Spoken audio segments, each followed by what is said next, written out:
ದರ್ಶನ್ ಅವರು ಕೂಡ ಅರೆಸ್ಟ್ ಆಗಿರ್ತಕ್ಕಂಥದ್ದು, ಅವರು ಕೂಡ ಕಾನೂನಿನ ಬಲೆಯಲ್ಲಿ ಸಿಲ್ಕೊಂಡಿರ್ತಕ್ಕಂಥದ್ರ ಬಗ್ಗೆ ಏನು ಹೇಳ್ತೀರಾ ಸರ್? ಕಾನೂನಿನ ಬಲೆ ಅಂದರೆ ಸಹಜವಾಗಿ ಪ್ರತಿ ಸಂದರ್ಭಕ್ಕೂ ಆತ್ಮೀಯತೆಯಿಂದ ಸ್ಪಂದಿಸ್ತಾ ಇದ್ರಿ ಪ್ರತಿ ವಿಚಾರ ಇದ್ದಾಗ ಕಾನೂನಿನ ಬಲೆ ಅನ್ನೋ ಮಾಡ್ತಾ ಇದ್ದಿಲ್ಲ. ಕಾನೂನಿನ ಬಲೆ ಕಾನೂನು ಅಂತ ಹೇಳಿದ್ದೀನಿ. ಕಾನೂನಿನ ಬಲೆ ಪೊಲೀಸ್ ಕಸ್ಟಡಿಯಲ್ಲಿ ಇದ್ದಾರಲ್ಲ ಬಲೆ ಅಲ್ಲ. ಕಾನೂನು ಬಗ್ಗೆ ನಾವು ಮಾತಾಡ್ಬೇಕಾದ್ರೆ ನಾನು ಈ ವಿಚಾರ ತಗೊಂಡಿದ್ದಾರೆ. ಯಾವತ್ತೂ ಇವಾಗ ನಾವು ಮಾಧ್ಯಮ ಅಂತ ಹೇಳೋದು, ಮಾಧ್ಯಮದ ಬಲೆ ಅಂದರೆ ತಪ್ಪಾಗಲ್ಲ. ಹಾಗೆ ಕಾನೂನು ಅಂತ ಹೇಳ್ಬೋದು, ಕಾನೂನಿನ ಬಲೆ ಅಂದರೆ ತಪ್ಪಾಗುತ್ತೆ ಅಷ್ಟೇ, ನನ್ಗೇನು ಬೇರೆ ಇಲ್ಲ. ನನಗೆ ಗೊತ್ತಿರೋದು ಇಷ್ಟೇ, ನೀವೇನು ತೋರಿಸ್ತಾ ಇದ್ದೀರೋ ನಮಗೆ, ನಾವು ಅದರಿಂದಲೇ ನಾವು ನೋಡ್ತಾ ಇದ್ದೀವಿ, ತಿಳ್ಕೊತಾ ಇದ್ದೀವಿ, ವಿಚಾರಗಳನ್ನ ತಿಳ್ಕೊತಾ ಇದ್ದೀವಿ. ಇದರಲ್ಲಿ ಅರ್ಥ ಆಗ್ತಾ ಇರೋದು ಒಂದೇನಂತಂದರೆ, ಮಾಧ್ಯಮ ಆಗಲಿ ಪೊಲೀಸ್ ಸಿಬ್ಬಂದಿಗಳಾಗಲಿ ಬಹಳ ಬಹಳ ಒಂದು ನಿಮ್ಮ ಪ್ರಯತ್ನಗಳನ್ನು ಹಾಕಿ ಕೆಲಸಗಳು ಹೊರಗೆ ಬರಬೇಕು ಅನ್ನೋ ವಿಚಾರಗಳು ತುಂಬ ಗಮನಿಸಬೇಕಾಗುತ್ತದೆ. ಏನಂದರೆ ತುಂಬ ಕೆಲಸ ಮಾಡ್ತಾ ಇದ್ದೀರಲ್ಲ, ಅದನ್ನು ಎರಡನೇ ಮಾತೇ ಇದೆ.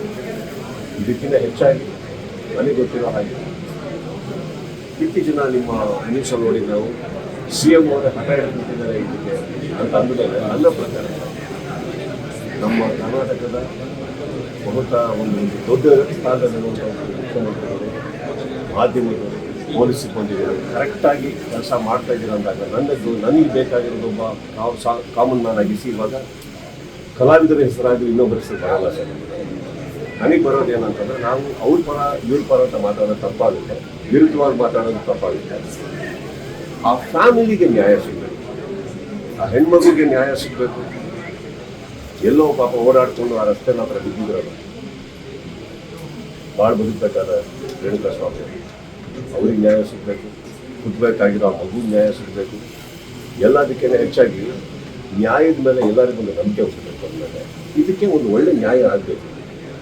ಇಷ್ಟು ಹೇಳಿ ಬಂದೇ ಹೊರತು ನಮಗೆ ನೀವು ತೋರಿಸಿರೋದು ನಮ್ಗೆ ಹೊರತು ಏನು ನಾವು ನೋಡ್ತೀವಿ. ಈಗ ಆ್ಯಕ್ಚುಲಿ ಪ್ರತಿಯೊಂದು ನಮಗೇನು ವಿಚಾರ ಗೊತ್ತಿದ್ದೀವಿ, ನಾವೇನು ಸ್ಟೇಷನ್ ಒಳಗಿಲ್ಲ, ನಾವೇನು ಯಾವ ಸ್ಥಳದಲ್ಲೂ ಇಲ್ಲ. ನೀವೇನು ತೋರಿಸ್ತಾ ಇದ್ದೀರಿ ಅದನ್ನು ನೋಡ್ತಾ ಇದ್ದೀವಿ. ನಾವು ಭಾಳ ಸ್ಪಷ್ಟತೆ ಹೇಳ್ತಾ ಇದ್ದೀವಿ. Of course sir, everybody's heart goes out to that family and not only that family. ಏನೋ ಸರ್ ಅದೇನೋ ಸರಿ ಕಾಣಿಸ್ತಾ ಇಲ್ಲ ದ ಹೋಲ್ ಅಟ್ಮಾಸ್ಫಿಯರ್. ಆ್ಯಂಡ್ ಇದಕ್ಕಿಂತ ಹೆಚ್ಚಾಗಿ ಚಿತ್ರರಂಗಕ್ಕೆ ಒಂದು ನ್ಯಾಯ ಸಿಗಬೇಕಾಗಿದೆ ಸರ್. ಕಾರಣ ಏನಂತಂದರೆ, ಯಾವುದೋ ಚಿಕ್ಕ ಚಿಕ್ಕ ವಿಚಾರ, ಯಾವ್ಯಾವುದೋ ವಿಚಾರಗಳು ನಡೀತಾ ಇರೋದೇನಿದೆ, ಚಿಕ್ಕ ಚಿಕ್ಕ ವಿಚಾರಗಳು ನಾನು ಹೇಳ್ತಾರೆ ಹಿಂದೆಯಿಂದ ತಗೊಂಡ್ರು. ಪ್ರತಿ ಟೈಮಲ್ಲೂ ಚಿತ್ರರಂಗದಲ್ಲಿ ಏನಾದ್ರು ಒಂದು ಬರ್ತಾ ಇರುತ್ತೆ. ಜನ ಬರಲಿಲ್ಲ ಅಂದ್ರೆ ಚಿತ್ರರಂಗ, ಸಿನಿಮಾ ಚೆನ್ನಾಗಿಲ್ಲ ಅಂದ್ರೆ ಚಿತ್ರರಂಗ. ಅದಕ್ಕೆ ಎಲ್ಲಾದ್ರೂ ಇವಾಗ ನಡೀತಾ ಇರೋ ಸಿಚುವೇಶನ್ ನೋಡೋಕೆ ಬಂದರೆ ಐ ಥಿಂಕ್ ಚಿತ್ರರಂಗಕ್ಕೆ ಒಂದು ಕ್ಲೀನ್ ಚಿಟ್ ಬೇಕಾಗಿದೆ. ಕಲಾವಿದರು ಪ್ರತಿಯೊಬ್ಬರು ಇಲ್ಲಿ ತುಂಬ ಜನ ಇದ್ದಾರೆ. ಚಿತ್ರರಂಗ ಅಂದರೆ ಒಬ್ಬರಿಬ್ಬರಿಂದ ಅಲ್ಲ, ಏನಾಗಿದೆ ಈಗ ಎಲ್ಲದಕ್ಕೂ ಒಂದು ತೀರ್ಮಾನ ಸಿಕ್ಕಿ ಕರೆಕ್ಟಾಗಿರೋ ಯಾರು ಆರೋಪಿಗಳು ಅಂತ ಅಂದ್ಕೊಂಡಾರೋ, ಕರೆಕ್ಟಾಗಿ ಯಾರು ಜಡ್ಜ್ ತೀರ್ಮಾನ ಮಾಡ್ತಾರೋ, ಅದೆಲ್ಲ ಸೇರಿ ಒಂದು ನ್ಯಾಯ ಸಿಕ್ಕಿದಾಗ ಎಲ್ಲದಕ್ಕಿಂತ ಹೆಚ್ಚಾಗಿ ಚಿತ್ರರಂಗನು ಅಷ್ಟೇ ಖುಷಿ ಪಡುತ್ತೆ ಸರ್. ಯಾಕಂದರೆ ಆ ಫ್ಯಾಮಿಲಿಗಾಗಿ ಎಲ್ಲರಿಗೂ ಒಂದು ನ್ಯಾಯ ಸಿಗ್ತದೆ ಸರ್. ಈಗ ಚಿತ್ರರಂಗದಲ್ಲಿ ಒಂದು ಅಲೆ ಎದ್ದಿದೆ, ಅಂದ್ರೆ ಚಿತ್ರರಂಗದಿಂದ ದರ್ಶನ್ ಅವರನ್ನ ಬ್ಯಾನ್ ಮಾಡಬೇಕು, ಅವರ ಸಿನಿಮಾಗಳು ರಿಲೀಸ್ ಮಾಡಬಾರ್ದು ಒಂದ್ ಕಡೆ, ಮತ್ತೆ ಅವರು ಮುಂದಿನ ಅಂದ್ರೆ ಈ ಕೇಸ್ ಆದ ಬಳಿಕ ಬೇರೆ ಯಾವುದೇ ಸಿನಿಮಾಗಳಲ್ಲಿ ನಟಿಸಬಾರ್ದು ಅಂತಕ್ಕಂಥದ್ದು ಒಂದು ಅಲೆ ಎದ್ದಿದೆ. ಇದ್ರ ಬಗ್ಗೆ ನಿಮ್ಮ ರಿಯಾಕ್ಷನ್ ಸರ್? ಯಾಕಂದ್ರೆ ನೀವು ಯಾವತ್ತೂ ದರ್ಶನ್ ಅವ್ರನ್ನ ಬಿಟ್ಕೊಟ್ಟಿಲ್ಲ, ಅಂದ್ರೆ ಎಲ್ಲೂ ಅವ್ರ ಬಗ್ಗೆ ಸಾಫ್ಟ್ವೇರ್ನಾರೇ ತೋರಿಸ್ಕೊಂಡ್ ಬರ್ತಾ ಇದ್ರ, ನೀವು ಅವರು ಒಟ್ಟೊಟ್ಟಿಗೆ ಇಲ್ಲ ಅಂತಂದ್ರೂ ಕೂಡ ಯಾವತ್ತೂ ಅವ್ರ ಬಗ್ಗೆ ನೆಗೆಟಿವ್ ಆಗಿ ಮಾತಾಡಿಲ್ಲ. ಹಾಗಾಗಿ ಈ ಬಗ್ಗೆ ಏನು ಹೇಳಕ್ ಬೇಕು ಸರ್? ಯಾರು ಒಂದು ಹೇಳ್ತೀನಿ ಕೇಳಿ, ನಾವು ಯಾರು ಕಾನೂನು ಅಲ್ಲ ಸರ್. ನಾವು ಬ್ಯಾನ್ ಆಗಿ ಇನ್ನೊಂದಾಗಿ ಮಾಡೋಕ್ಕಾಗಲ್ಲ. ನೀವು ಹೇಳಿದ್ರಲ್ಲೇ ನೀವು ಹೇಳಿರೋದ್ರಲ್ಲೇ ಉತ್ತರ ಏನು ಅಂದರೆ, ಈ ಕೇಸಿಂದ ಹೊರಗಡೆ ಬಂದರೆ ಅಂತ ಹೇಳ್ತೀವಿ. ಕೇಸಿಂದ ಹೊರಗಡೆ ಬಂದರೆ ನಿಮಗೆ ಬ್ಯಾನ್ ಅನ್ನೋದು ಬರೋದೇ ಇಲ್ಲ. ಬಂದಿಲ್ಲ ಅಂದರೆ ಬ್ಯಾನ್ ಅನ್ನೋದು ಬರೋದೇ ಇಲ್ಲ. ಸೊ ಪಾಯಿಂಟ್ ಅದಲ್ಲ, ಬ್ಯಾನ್ ಅನ್ನೋದು ಇಂಪಾರ್ಟೆಂಟ್ ಅಲ್ಲ. ನಿಮಗೆ what is more important here is justice. ಇಲ್ಲಿ ಏನಾಗುತ್ತೆ, ನೀವು ಚೇಂಬರ್ನಲ್ಲಿ ನಮ್ಮ ಸ್ನೇಹಿತರು ಕೂತಿದ್ದಾರೆ, ಹಿರಿಯರು ಕೂತಿದ್ದಾರೆ, ಎಲ್ಲರೂ ಹೋಗಿ ಅವ್ರ ಮೇಲೆ ಒತ್ತಡ ಹಾಕಿದಾಗ ಏನು ಹೇಳೋಕ್ಕಾಗತ್ತೆ ಅವ್ರಿಗೆ ಹೇಳಿ? ಕೆಲವು ವಾರಗಳಿಂದ, ಕೆಲವು ತಿಂಗಳಿಂದ ನನ್ನ ಮೇಲೂ ಕೂತ್ಕೊಂಡು ಬ್ಯಾನ್ ಅಂತ ಎಲ್ಲ ಇದು ಮಾಡ್ತಾರೆ. ಬ್ಯಾನ್ ಅಂದ್ರೆ ಏನದು? ಪಾಯಿಂಟ್ ಅದಲ್ಲ. ಏನು ನ್ಯಾಯ ಅದು ಮಾಡಲಿ. ಚೇಂಬರ್ ಇರೋದು ಅಲ್ಲಿರುವಂಥ ಚಿತ್ರರಂಗಕ್ಕೆ, ಅಲ್ಲಿರುವಂಥ ನಿರ್ಮಾಪಕರಿಗೆ ಪ್ರತಿಯೊಬ್ಬರಿಗೂ ನ್ಯಾಯ ಮಾಡಿಕೊಡೋದು. ಇದನ್ನೆಲ್ಲ ಬ್ಯಾನ್ ಅನ್ನೋದು ನಮ್ಮ ವರ್ಡ್ ಅಲ್ಲ. ಬಟ್ ನನ್ನ ಕಾನ್ಸಂಟ್ರೇಷನ್ ಆಗಲಿ ಪ್ರತಿಯೊಬ್ಬರದ್ದು ಇಚ್ಛೆ, ಚೇಂಬರ್ನಲ್ಲಿರುವಂಥ ಹಿರಿಯರ ಇಚ್ಛೆಯನ್ನು ಬಂದ್ಬಿಟ್ಟು ಇದಕ್ಕೆ ಬ್ಯಾನ್ ಅನ್ನೋ ವರ್ಡ್ ಅಲ್ಲ. ಇದಿರೋದು ನ್ಯಾಯ. ಎಲ್ಲರೂ ದುಡ್ಡಿನ ಹಾಕೊಂಡು ನೋಡ್ತಾ ಇರೋದು ಪೊಲೀಸ್ನವ್ರು ಹೇಗೆ ಕೆಲಸ ಮಾಡ್ತಿದ್ದಾರೆ, ನೀವುಗಳು ಮಾಧ್ಯಮದ ಹೇಗೆ ಕೆಲಸ ಮಾಡ್ತಾ ಇದ್ದೀರಿ. ನಾಳೆ ಕೋರ್ಟಿಗೆ ಹೋದಾಗ ಅಲ್ಲೇ ನಡೆಯುತ್ತೆ, ಅದೇ ಇಂಪಾರ್ಟೆಂಟ್ ಅಲ್ಲ. ಇದು ತುಂಬ ಸೆಕೆಂಡ್ರಿ ಇವಲ್ಲ. ಏನು ನಮ್ಮೆಲ್ಲರ್ಕಿಂತ ನೋವು ಪಡೆದಂಥ ವ್ಯಕ್ತಿಗಳು ಕುಟುಂಬದ ಹೊರಗಡೆ ಇದ್ದಾರಲ್ಲ, ಅವ್ರಿಗೆ ನ್ಯಾಯ ಆಗ್ತದೆ. ಕಾನ್ಸಂಟ್ರೇಷನ್ ಅಲ್ಲಿ ಸರ್, ಈಗ ಜನರು ಕೂಡ ನ್ಯಾಯ ಸಿಗಬೇಕು ಅನ್ನೋ ನಿಟ್ಟಿನಲ್ಲಿ ಆಲೋಚನೆ ಮಾಡ್ತಾರೆ ಸರ್.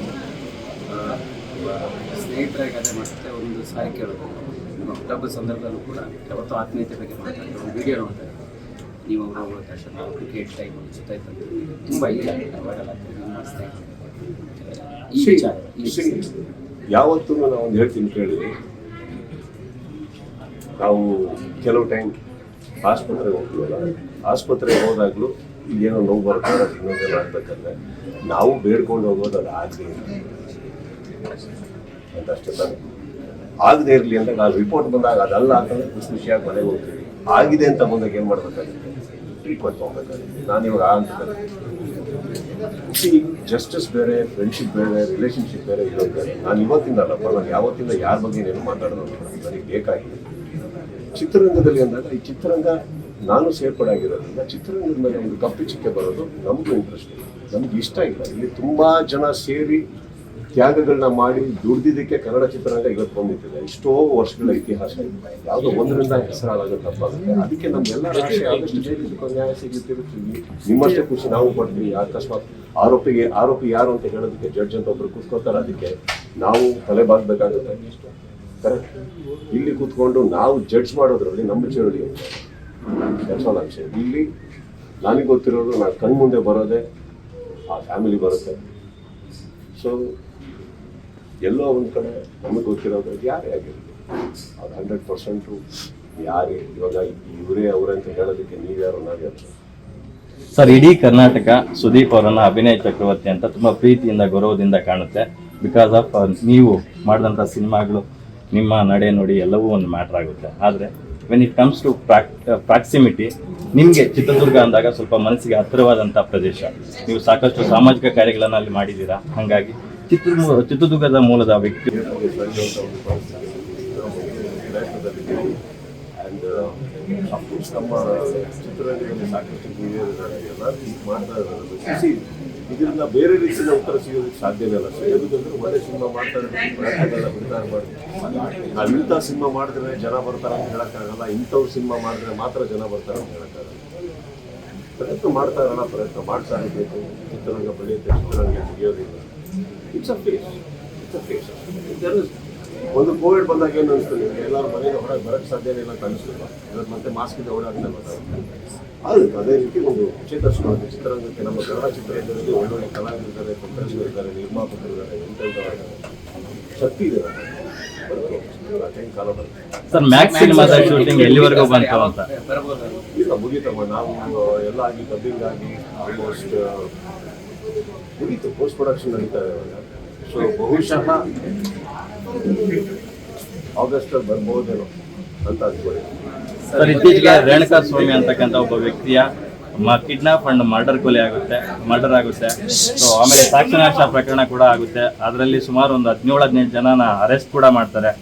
ಅದು ಕನ್ನಡ ಚಿತ್ರರಂಗಕ್ಕೆ ಒಂದು ಕಪ್ಪು ಚುಕ್ಕಿ ಆಗಿದೆ. ಇವಾಗ ಎಲ್ಲೆಡೆ ಅದ್ರ ಬಗ್ಗೆನೇ ಚರ್ಚೆಗಳಾಗ್ತಿದೆ. ಸೊ ದರ್ಶನ್ ಅವರು ಕೂಡ ಅರೆಸ್ಟ್ ಆಗಿರ್ತಕ್ಕಂಥದ್ದು, ಅವರು ಕೂಡ ಕಾನೂನಿನ ಬಲೆಯಲ್ಲಿ ಸಿಲ್ಕೊಂಡಿರ್ತಕ್ಕಂಥದ್ರ ಬಗ್ಗೆ ಏನು ಹೇಳ್ತೀರಾ ಸರ್?